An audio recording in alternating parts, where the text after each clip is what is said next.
பராசக்தி படத்தின் மீதான எதிர்பார்ப்பு உச்சகட்டத்தில் இருக்கு. இந்த ஒரு வேலையில தான் சுதா கொங்கரா சொல்றதெல்லாம் வச்சு பார்க்கும்போது எப்படா படம் வரும் அப்படின்ற எதிர்பார்ப்பு இன்னமும் அதிகமாக இருக்கு. ஓகே, என்ன நடந்திருக்கு, பராசக்தி படத்தை பத்தி சுதா கொங்கரா என்னெல்லாம் சொல்லியிருக்காங்க அப்படிங்கறதெல்லாம் டீடைல்டா பார்க்கலாம்.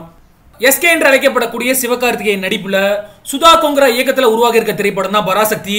இது சிவகார்த்திகேயனோட 25வது திரைப்படம். இந்த படத்தோட டைட்டில் டீசர் தான் சமீபத்தில் வெளியாகி இருந்துச்சு. இந்த படத்துல சிவகார்த்திகேயனோட சேர்ந்து ரவி மோகன், அதர்வா, ஸ்ரீலீலான்னு பல முக்கியமான நட்சத்திரங்கள் நடிக்க இருக்காங்க. 1995ஆம் ஆண்டு நடைபெற்ற உண்மை சம்பவத்தை அடிப்படையாக கொண்டுதான் இந்த படமானது உருவாகிட்டு இருக்கு அப்படின்னு சொல்லப்படுது. இந்த படத்துல வில்லனா ஜெயம் ரவி நடிக்கிறதுனாலேயே இந்த படத்தின் மீதான எதிர்பார்ப்பு அதிகரிச்சிருக்கு அப்படின்னே சொல்லலாம். இந்த படத்துல ஃபர்ஸ்ட் சூர்யா நடிக்கிறதா இருந்துச்சு. அப்போ பொருநானூர்னு பேர் வச்சிருந்தாங்க. சூர்யா, துல்கர் சல்மான், நஸ்ரியா இவங்க 3 பேர் நடிக்கிறதா இருந்துச்சு. ஆனா சூர்யா இந்த படத்துல இருந்து விலகிறதா தெரிவிச்ச உடனே ஒட்டுமொத்த காஸ்டிங்குமே மாத்திட்டாங்க சுதா கொங்கரா.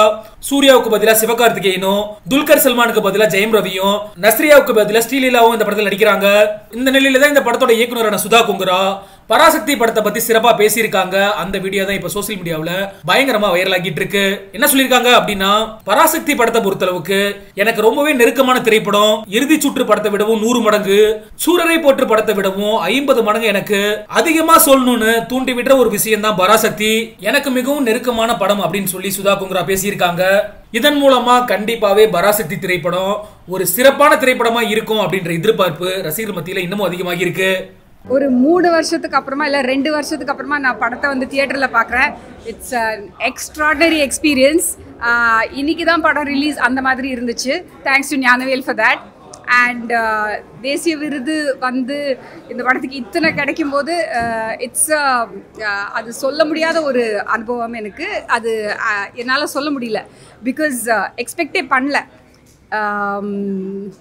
ஸோ ரொம்ப ரொம்ப நன்றி. நீங்களாம் எங்களுக்கு வந்து மக்களோட ஆதரவு, maximum the love of the fans, Suriya's fans is what caused this love for the last 2-3 இயர்ஸாக. அதே எப்போ சூரரை போட்டு பற்றி பேசினாலும், அது வந்து சேட்டலைட் டிவியில் வந்தாலும் திரும்ப திரும்ப அதே ரெஸ்பான்ஸ் கிடைக்கும் எங்களுக்கு. Will keep trending. அது that is there even till today. 3 years கழிச்சும் 2 இயர்ஸ் கழிச்சும் அந்த படம் வந்து எங்களுக்கு அள்ளி அள்ளி கொடுக்குது.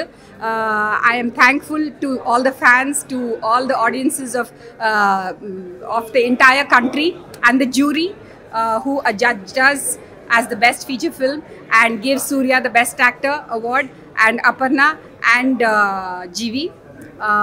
On behalf of Surya, thanks everybody, thanks Tamil Nadu, and thanks. கேள்வி அவ்வளோதானே, பேசியாச்சு.